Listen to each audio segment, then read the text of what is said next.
Your question seems to be a very crisply put question, but it certainly can have so many different ways of responding, all in favor of India. Because in the last at least 9 years, we've seen reforms of that kind, which any investor would want, consistently being carried out by any government. Those steps have not just suo motu been taken, but also they've been after due consultations and periodic consultations and responding therefore.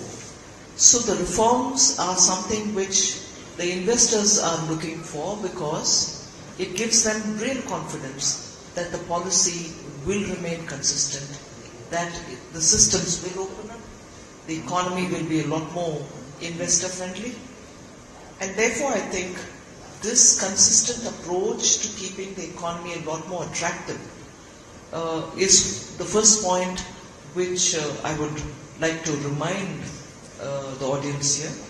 And second, in the name of having given ourselves a goal that by 2047 we would like to see India developed, and for that we have the necessary wherewithal because of the very vibrant youth population, and also for the youth to be very skilled in areas in which the investors are looking for, let's say, joint venture partnerships which have good manpower resources. So I think the second drive which the government is giving is to aim at building an India which will reach its destination of being a developed country by 2047.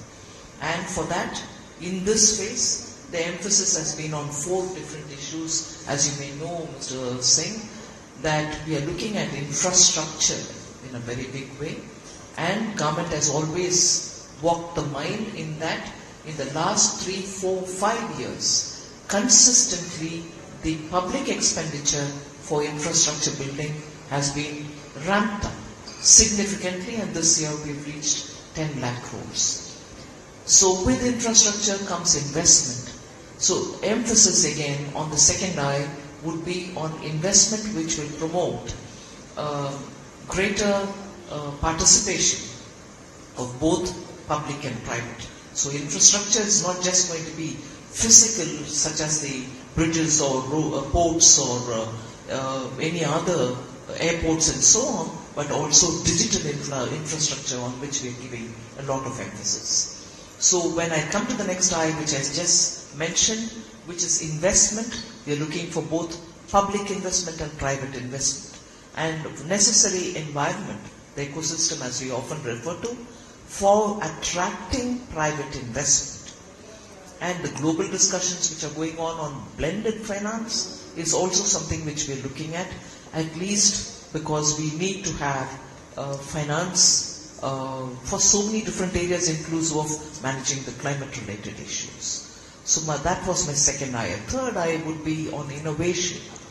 Now that several areas which have been opened up, inclusive of space, nuclear energy, looking at getting out of the fossil fuels, we have enough reason to believe the youth today are giving us solutions which are very good for the frontier technologies that we're talking about, as much as for the legacy issues which persist in India, for which we need solutions. And the final I, the fourth I, which I'd like to put before you, for us to consider as we aim to reach 2047 and developed India, is inclusivity.